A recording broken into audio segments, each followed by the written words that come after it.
Hello friends, welcome to this channel. आज हम बात करेंगे the power of habit book के बारे में। क्या आपको लगता है कि आपकी दिनचर्या सोच समझकर लिए गए फैसलों का नतीजा है? असल में ऐसा बिल्कुल नहीं है। हम मुख्यतः अपनी आदतों से प्रेरित होते हैं, जो एक बार बन जाने के बाद हमेशा के लिए वहीं रहती हैं। हालांकि एक बार जब हम आदतों के काम करने के तरीके को समझ लेते हैं, तो हमारे लिए उन्हें नियंत्रित करना आसान हो जाता है। दी पावर ऑफ हैबिट आदतों का एक गहन विश्लेषण है। यह दर्शाता है कि कैसे नई आदतें विकसित करने से हमारा जीवन अविश्वसनीय रूप से बदल सकता है। Chapter 1 the habit loop. आदतें कैसे काम करती हैं। 1993 में यूजीन पॉली या ईपी ने वायरल एन्सेफ्लाइटिस के कारण गंभीर स्मृति हानि से पीड़ित होने के बाद चिकित्सा सहायता मांगी। अपनी याददाश्त को प्रभावित करने वाले महत्वपूर्ण मस्तिष्क क्षति के बावजूद यूजीन ने नई आदतें बनाने की क्षमता का प्रदर्शन किया, जो स्मृति और व्यवहार के बीच एक आकर्षक बातचीत को दर्शाता है। अपनी बीमारी के बाद यूजीन के संज्ञानात्मक कार्यों का परीक्षण किया गया, जिसमें पता चला कि हालांकि वह हाल की घटनाओं को याद नहीं कर सकता था या परिवार के सदस्यों को नहीं पहचान सकता था, फिर भी उसने नियमित दैनिक दिनचर्या का प्रदर्शन किया। वह अक्सर दोहराए जाने वाले कार्यों में संलग्न होता था, जैसे कि भोजन पकाना और टेलीविजन देखना, बिना इन घटनाओं के किसी भी स्मरण के। यूजीन के मामले ने न्यूरोएनाटॉमी शोधकर्ता लैरी स्क्वायर का ध्यान आकर्षित किया, जिन्होंने उनकी अनूठी स्थिति का अध्ययन किया। यह आदत लूप क्रियाओं को स्वचालित बनने में सक्षम बनाता है, जिससे मस्तिष्क गहन निर्णय लेने के बिना कुशलतापूर्वक कार्य कर सकता है। आदत निर्माण का विज्ञान MIT सहित विभिन्न वातावरणों में किए गए शोध ने आदत निर्माण के लिए बेसल गैंग्लिया को केंद्रीय के रूप में पहचाना है। एक दिनचर्या में प्रत्येक चरण को सचेत रूप से याद करने के बजाय बेसल गैंग्लिया संकेतों के आधार पर स्वचालित प्रतिक्रियाओं को सक्षम करता है, जो व्यवहार के स्थापित पैटर्न को ट्रिगर करते हैं। इस आदत लूप की खोज ने न केवल यह समझने में सफलता हासिल की है कि आदतें कैसे बनती हैं, बल्कि यह भी कि उन्हें सचेत रूप से कैसे बदला या प्रतिस्थापित किया जा सकता है। आदतों का नाजुक संतुलन। जबकि आदतें बनाने की क्षमता दक्षता के लिए फायदेमंद होती है, यह हानिकारक व्यवहारों को भी जन्म दे सकती है। यूजीन के मामले में आत्तन कार्यों पर उनकी निर्भरता के परिणामस्वरूप कभी-कभी प्रतिकूल स्वास्थ्य प्रभाव पड़ता था। इनमें कई तरह के ट्रिगर, गतिविधियां और पुरस्कार शामिल हो सकते हैं, जो अक्सर हमारी दिनचर्या में गहराई से समा जाते हैं। आदतें जहां निर्णय लेने को आसान बनाती हैं, वहीं जब बुरी आदतों को पहचाना नहीं जाता या उन पर ध्यान नहीं दिया जाता, तो ये हमारे जीवन को जटिल भी बना देती है। यूजीन की कहानी स्मृति और व्यवहार के बीच के अंतर्संबंध को दर्शाती है और इस बात पर जोर देती है कि जब सचेत स्मृति विफल हो जाती है, तब भी मस्तिष्क उन आदतों को बनाने की क्षमता बनाए रखता है, जो दैनिक कार्यों को निर्देशित करती हैं और हमें आदत चक्र की शक्ति और निहितार्थों की याद दिलाती हैं। अगर यह ऑडियो बुक आपके लिए हेल्पफुल रही हो, तो इस वीडियो को लाइक करें और ऐसे ही और वीडियोस देखने के लिए इस चैनल को सब्सक्राइब करें। और हमें कमेंट बॉक्स में अगले वीडियो टॉपिक्स बताएं। Chapter 2 the craving brain. नई आदतें कैसे बनाएं। आए पेप्सोडेंट की शुरुआत 1900 के दशक की शुरुआत में एक प्रभावशाली विज्ञापन कार्यकारी क्लाउड सी हॉपकिंस के पास एक दोस्त ने पेप्सोडेंट नामक एक नए उत्पाद टूथपेस्ट के साथ संपर्क किया। संदिग्ध टूथ पाउडर के संतृप्त बाजार के कारण पहले तो संशयी, हॉपकिंस अंततः पेप्सोडेंट के लिए एक राष्ट्रीय अभियान डिजाइन करने के लिए सहमत हुए। उनका मानना था कि यह खराब दंत स्वच्छता से पीड़ित अमेरिकियों के बीच ब्रश करने की आदत स्थापित करने में मदद कर सकता है। विज्ञापन की प्रतिभा। हॉपकिंस विज्ञापन में अग्रणी का अभिनव विपणन रणनीतियों के माध्यम से उत्पादों को घरेलू नामों में बदलने का इतिहास था। उनके दृष्टिकोण में उपभोक्ता व्यवहार को समझना और स्पष्ट संकेतों और पुरस्कारों की स्थापना करना शामिल था, जो नई आदतें बनाएंगे। पेप्सोडेंट को सफलतापूर्वक बेचकर उन्होंने दांतों को ब्रश करना एक दैनिक अनुष्ठान के रूप में स्थापित किया। उनके विज्ञापन अभियान सरल और आकर्षक संदेशों के माध्यम से इस फिल्म की ओर ध्यान आकर्षित करने पर केंद्रित थे, जो पेप्सोडेंट के दैनिक उपयोग को प्रोत्साहित करते थे। आदत लूप। हॉपकिंस की सफलता का श्रेय शक्तिशाली आदत लूप को दिया जा सकता है, जिसमें संकेत, दिनचर्या और इनाम शामिल है। पेप्सोडेंट का उपयोग करने के बाद ताजा, झुनझुनी सनसनी की लालसा पैदा करके उन्होंने दांतों को ब्रश करना एक स्वचालित व्यवहार बना दिया। आज भी विपणक उपभोक्ता की आदतें स्थापित करने के लिए समान सिद्धांतों का उपयोग करते हैं। फेब्रिज के साथ एक आधुनिक विपणन दुविधा। वर्षों बाद प्रॉक्टर एंड गैम्बल ने फेब्रिज को लॉन्च किया, जिसका उद्देश्य गंध को खत्म करना था, लेकिन यह शुरू में आकर्षण हासिल करने में विफल रहा। उनके विज्ञापन ने संकेत और इनाम के स्थापित मॉडल पर भरोसा किया, लेकिन आदतों को बनाने में लालसा के महत्व को नजरअंदाज कर दिया। एक सफलता तब मिली जब उन्हें एहसास हुआ कि उपयोगकर्ता अपनी सफाई की दिनचर्या के हिस्से के रूप में एक सुखद खुशबू की चाहत रखते हैं।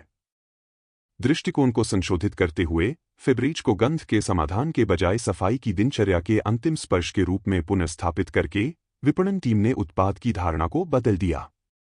इस बदलाव ने फेब्रिज का उपयोग करने के सुखद अनुभव के लिए सफलतापूर्वक प्रत्याशा पैदा की, जिससे बिक्री और उपभोक्ता की आदतें बढ़ी। आदतों का तंत्रिका विज्ञान। वोल्फ्राम शुल्ट्ज के प्रयोगों ने इस बात पर प्रकाश डाला कि मस्तिष्क की गतिविधि लालसा और आदतों के गठन को कैसे प्रभावित करती है। पुरस्कारों के लिए विशिष्ट संकेतों का जवाब देने के लिए प्रशिक्षित बंदरों में समान पैटर्न देखे गए, जो दर्शाता है कि जब अपेक्षित पुरस्कार नहीं मिलते हैं तो लालसा विकसित होती है। लालसा का महत्व। लालसा आदत निर्माण का अभिन्न अंग है। संकेतों और लालसा की शक्ति को समझते हुए अपने संघर्ष के बाद स्टिम्सन की टीम ने रोजमर्रा के व्यवहारों का अध्ययन किया और महसूस किया कि गंध के नकारात्मक अर्थ को सकारात्मक पुरस्कार से बदलने से फेब्रिज को प्रभावी ढंग से पुनर्स्थापित किया जा सकता है। उनकी नई रणनीति ने उत्पाद को महज एक कार्यात्मक स्प्रे के बजाय एक पुरस्कृत सफाई अनुष्ठान के हिस्से के रूप में स्थापित किया।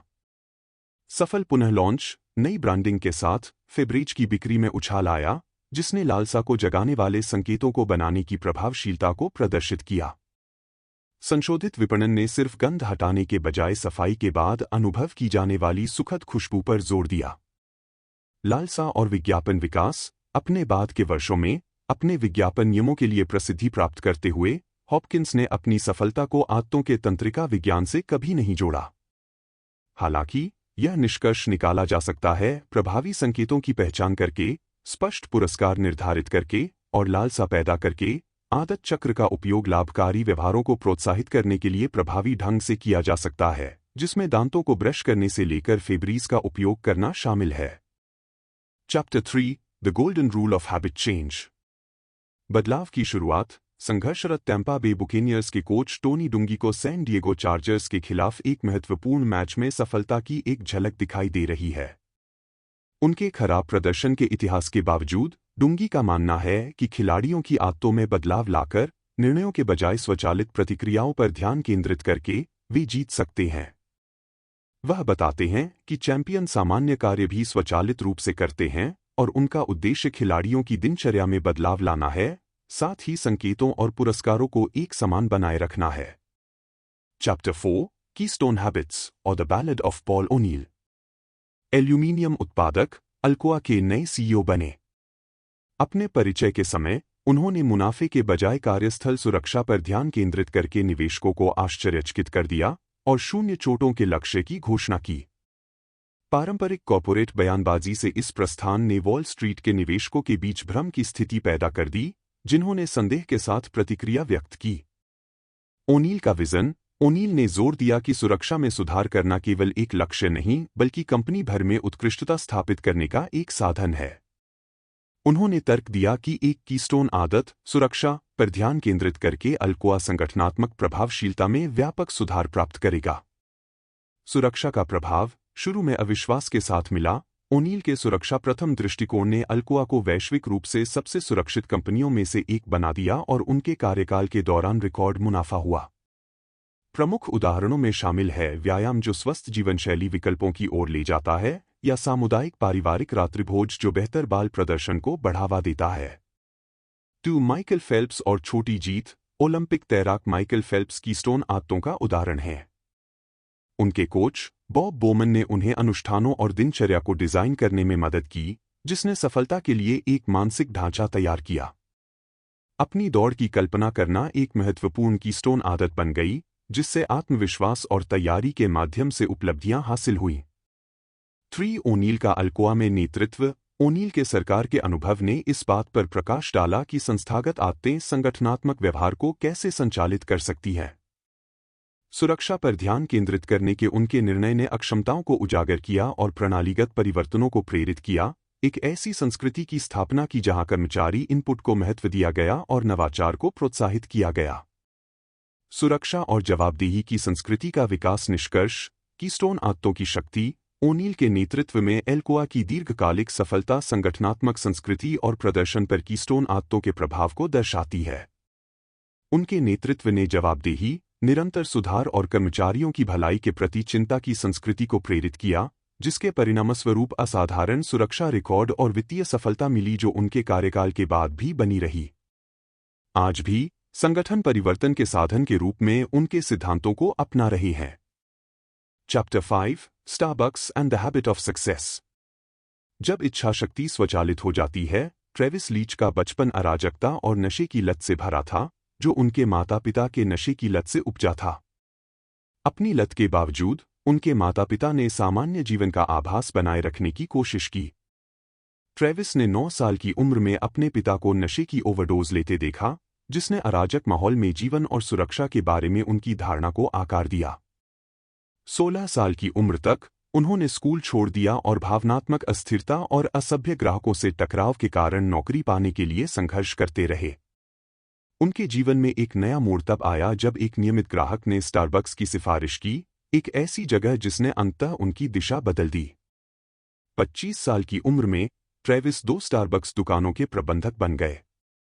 कंपनी ने उन्हें एक संरचित प्रशिक्षण कार्यक्रम के माध्यम से महत्वपूर्ण जीवन कौशल, विशेष रूप से आत्मानुशासन और भावनाओं को प्रबंधित करने के कौशल प्रदान किए। ट्रेविस जैसे कई लोगों के लिए स्टारबक्स एक महत्वपूर्ण शिक्षक के रूप में कार्य करता है, जो सफलता के लिए इच्छाशक्ति को एक महत्वपूर्ण आदत के रूप में सिखाता है। अध्ययनों से संकेत मिलता है कि इच्छाशक्ति शैक्षणिक प्रदर्शन और व्यक्तिगत उपलब्धि के लिए महत्वपूर्ण है, जो अक्सर आईक्यू से भी अधिक निश्चित रूप से सफलता की भविष्यवाणी करती है। शुरुआती प्रयोगों से इच्छाशक्ति के बारे में महत्वपूर्ण अंतर्दृष्टि सामने आई।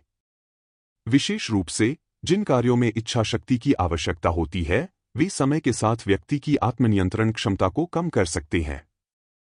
कुकीज और मूली से संबंधित एक अध्ययन में जिन लोगों ने कुकीज से बचने के लिए आत्मनियंत्रण का प्रयोग किया, वे अपनी कमजोर इच्छाशक्ति के कारण बाद में आने वाली चुनौतीपूर्ण पहेली को हल करने में कम सक्षम थे।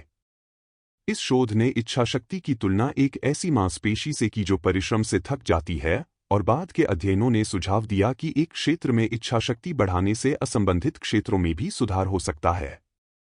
कर्मचारियों को प्रशिक्षित करने में स्टारबक्स की सफलता चुनौतियों से निपटने के लिए निर्धारित दिनचर्या के माध्यम से आत्मानुशासन को संस्थागत बनाने से संबंधित है, जैसे कि नाराज ग्राहक या व्यस्त शिफ्ट जैसे महत्वपूर्ण मोड़। उनके प्रशिक्षण में विशिष्ट विधियों, जैसे लैट दृष्टिकोण, को शामिल किया गया है, जिससे कर्मचारी तनावपूर्ण स्थितियों का अनुमान लगा सकते हैं और स्वचालित प्रतिक्रियाएं विकसित कर सकते हैं। इस संरचित दृष्टिकोण ने कार्यस्थल व्यवहार और ग्राहक अंतःक्रियाओं में सुधार लाने में सकारात्मक परिणाम दिखाए हैं। हॉवर्ड शुल्ट्ज का पालन पोषण ट्रेविस के संघर्षों से मिलता जुलता था। वे एक चुनौतीपूर्ण वातावरण में पले बढ़े, जिसने बाद में स्टारबक्स के निर्माण में उनके उत्साह को बढ़ावा दिया। उनका नेतृत्व कर्मचारी सशक्तिकरण और सेवा की गुणवत्ता पर केंद्रित था, जो कंपनी के विकास को बनाए रखने के लिए महत्वपूर्ण है। वर्तमान शोध इस बात पर जोर देते हैं कि कर्मचारियों को उनके काम पर नियंत्रण देने से उनकी इच्छाशक्ति और प्रदर्शन में सुधार होता है। सकारात्मक सुदृढ़ीकरण और स्वायत्तता के महत्व को समझते हुए, स्टारबक्स कर्मचारियों को अपनी कार्य प्रक्रियाओं के बारे में निर्णय लेने का अधिकार देता है, जिससे समग्र मनोबल और उत्पादकता में सुधार होता है। वी ट्रेविस अपने अतीत और स्टारबक्स में सीखे गए उन सबकों पर विचार करते हैं जिनसे उन्हें अपने माता पिता के संघर्षों और अंततः मृत्यु सहित व्यक्तिगत संकटों से निपटने में मदद मिली। वह मानते हैं कि उन्होंने कितनी प्रगति की है और अपनी प्रगति का श्रेय स्टारबक्स में अपने अनुभवों से प्राप्त इच्छाशक्ति की आदतों को देते हैं। ट्रेविस की कहानी इस बात का उदाहरण है कि कैसे संरचित प्रशिक्षण, भावनात्मक लचीलेपन और सहायता प्रणालियों के माध्यम से महत्वपूर्ण परिवर्तन लाया जा सकता है।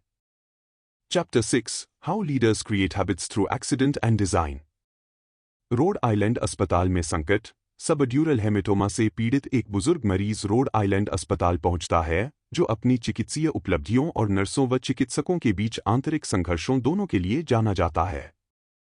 2000 में नर्स यूनियन की हड़ताल के बाद अत्यधिक घंटों और डॉक्टर नर्स के बीच शत्रुतापूर्ण संबंधों के कारण तनाव बढ़ गया था। कर्मचारियों के बीच अनौपचारिक रूप से खराब संचार की आदतें विकसित हो गईं, जिससे गलती की संभावना वाली संस्कृति बन गई। एक आपातकालीन सर्जरी के दौरान एक सर्जन ने मरीज के सिर के गलत हिस्से पर ऑपरेशन किया। स्पष्ट प्रोटोकॉल के बावजूद अराजकता और अलिखित नियमों ने एक ऐसी संस्कृति को बढ़ावा दिया जिसने महत्वपूर्ण गलतियों की अनुमति दी। सर्जरी के परिणामस्वरूप मरीज की मृत्यु हो गई, जिसका मुख्य कारण संस्थान के भीतर विकसित हुई विषाक्त आदतें थीं। संगठनात्मक आदतें और दिनचर्या। हालांकि जब ये आदतें जवाबदेही से अलग हो जाती हैं, तो वे आपदाओं में योगदान कर सकती हैं, जैसा कि रोड आइलैंड अस्पताल के मामले में देखा गया। Chapter 7 how Target knows what you want before you do. Predictive marketing का परिचय। टारगेट के एक डेटा विशेषज्ञ एंड्रयू पोल को गर्भवती ग्राहकों की उनकी खरीदारी के पैटर्न के आधार पर पहचान करने का काम सौंपा गया था। एंड्रयू पोल की पृष्ठभूमि। उत्तरी डकोटा में पले बढ़े पोल ने डेटा विश्लेषण के प्रति एक जुनून विकसित किया, जिसके कारण उन्होंने टारगेट में उपभोक्ता आदतों का गहराई से अध्ययन करने के लिए काम किया। टारगेट का डेटा संचालित दृष्टिकोण। टारगेट लॉयल्टी कार्ड, कूपन और क्रेडिट कार्ड के उपयोग से ग्राहकों का विशाल डेटा एकत्र करता है, जिससे उन्हें खरीदारी को एक विस्तृत जनसांख्यिकीय प्रोफाइल से जोड़ने की अनुमति मिलती है। गर्भवती ग्राहकों की पहचान। टारगेट ने गर्भवती महिलाओं को एक प्रमुख बाजार खंड के रूप में पहचाना, क्योंकि वे शिशु उत्पादों के अलावा विभिन्न वस्तुओं पर भी काफी खर्च करती है। प्रेडिक्टिव मार्केटिंग की चुनौतियां। गोपनीयता संबंधी चिंताएं इस बात को लेकर उठीं कि टारगेट ग्राहकों को उनकी निजी आदतों के बारे में बताए बिना व्यक्तिगत डेटा का विश्लेषण कैसे कर सकता है। पारंपरिक मार्केटिंग बनाम डेटा संचालित मार्केटिंग। पहले विपणक सटीक डेटा विश्लेषण के बजाय मनोविज्ञान से प्रेरित व्यापक रणनीतियों पर निर्भर करते थे। उपभोक्ता व्यवहार अंतर्दृष्टि। शोध से पता चला है कि 50% से ज्यादा खरीदारी के फैसले स्टोर में लिए जाते हैं, जिससे पता चलता है कि आदतें अक्सर जानबूझकर लिए गए फैसलों पर भारी पड़ सकती हैं। टारगेट के डेटा संग्रह के तरीके। टारगेट ने व्यक्तिगत खरीदारी की आदतों को ट्रैक करने, जनसांख्यिकीय जानकारी के साथ खरीदारी को जोड़ने और विस्तृत प्रोफाइल बनाने के लिए एक व्यापक डेटा वेयरहाउस बनाया। उपभोक्ताओं के अनूठे खरीदारी पैटर्न। प्रत्येक उपभोक्ता की आदतें अनोखी होती हैं और टारगेट का लक्ष्य उन व्यक्तिगत व्यवहारों के आधार पर मार्केटिंग को निजीकृत करना था। मार्केटिंग में सांख्यिकी का अनुप्रयोग। पोल के काम में गर्भवती माताओं की पहचान करने के लिए खरीदारी के व्यवहार के आधार पर एक पूर्वानुमानित मॉडल बनाना शामिल था, इससे पहले कि वे अपने इरादे जाहिर करें। जीवन की घटनाएं खरीदारी की आदतों को प्रभावित करती हैं। प्रमुख जीवन की घटनाएं, विशेष रूप से गर्भधारण, खरीदारी के पैटर्न को महत्वपूर्ण रूप से प्रभावित करती हैं, जिससे गर्भवती माताएं मार्केटिंग प्रयासों का प्रमुख लक्ष्य बन जाती हैं। खरीद पैटर्न के माध्यम से गर्भावस्था की भविष्यवाणी करना। पोल ने प्रमुख उत्पादों की खोज की। मार्केटिंग को बेहतर बनाने के लिए डेटा का उपयोग करना। टारगेट ने अलग अलग ग्राहकों के बारे में अपने सटीक ज्ञान को छिपाने के लिए असंबंधित उत्पादों को मिलाते हुए लक्षित विज्ञापन भेजने का प्रयोग किया। रेडियो मार्केटिंग और परिचितता। संगीत उद्योग में भी इसी तरह की रणनीति देखी गई, क्योंकि रेडियो स्टेशनों ने अपरिचित गीतों को परिचित महसूस कराकर गाने की लोकप्रियता का अनुमान लगाने और उसे बेहतर बनाने के लिए डेटा का उपयोग करना शुरू कर दिया। प्रभावी अभियान रणनीतियां। डीजे ने ऐसी रणनीतियों को लागू करना शुरू कर दिया, जिसमें श्रोताओं की स्वीकृति बनाने के लिए नए गानों को परिचित हिट्स के बगल में रखना शामिल था। टारगेट के मार्केटिंग के लिए एक दृष्टिकोण। पूर्वानुमानित विश्लेषण का व्यापक अनुप्रयोग। खुदरा से परे, पूर्वानुमानित विश्लेषण का विभिन्न क्षेत्रों में उपभोक्ताओं के साथ बेहतर जुड़ाव और उनके मौजूदा व्यवहार पैटर्न को पूरा करने के लिए लाभ उठाया जा सकता है। Chapter 8 saddleback church and the Montgomery बस बॉयकॉट। आंदोलन कैसे होते हैं। रोजा पार्क्स और मॉन्टगोमरी बस बहिष्कार। 1 दिसंबर 1955 को एक अफ्रीकी अमेरिकी सीमस्ट्रेस रोजा पार्क्स को एक सफेद यात्री को अपनी बस की सीट देने से इनकार करने पर मॉन्टगोमरी, अलबामा में गिरफ्तार किया गया था। नागरिक अधिकार आंदोलन को प्रज्वलित करने में अवज्ञा का यह कार्य महत्वपूर्ण था। पार्क्स का इनकार व्यक्तिगत बहादुरी से अधिक था। यह बड़े पैमाने पर विरोध प्रदर्शनों और पूरे समुदाय की सक्रियता के लिए उत्प्रेरक था, जिसके परिणामस्वरूप मॉन्टगोमरी की बसों का 1 साल का बहिष्कार हुआ। पार्क प्रतिरोध का प्रतीक बन गए। सामाजिक आदतों की शक्ति को रेखांकित करते हुए जो समुदायों को एक सामान्य कारण में एकजुट करती हैं। आंदोलनों में सामाजिक आदतों की गतिशीलता। 3 प्रमुख घटक सफल आंदोलनों को प्रेरित करते हैं। मजबूत संबंध। नई आदतें ये तब कायम रहती हैं जब नेता नए व्यवहार पैटर्न डालते हैं जो प्रतिभागियों की पहचान को नया आकार देते हैं और स्वामित्व की भावना को बढ़ावा देते हैं। विभिन्न सामाजिक मंडलियों में पार्क्स के मजबूत संबंधों ने उनके दोस्तों को समुदाय को एकजुटता में कार्य करने के लिए प्रेरित किया। कमजोर संबंधों की शक्ति। कमजोर संबंध सामाजिक आंदोलनों में महत्वपूर्ण प्रभाव डालते हैं क्योंकि वे व्यक्तियों को परिचितों के व्यापक नेटवर्क से जोड़ते हैं। समाजशास्त्री मार्क ग्रेनोवेटर के शोध से पता चला है कि आकस्मिक संबंध नौकरी के अवसर प्रदान कर सकते हैं और इसी तरह की समूह गतिशीलता आंदोलनों पर लागू होती है।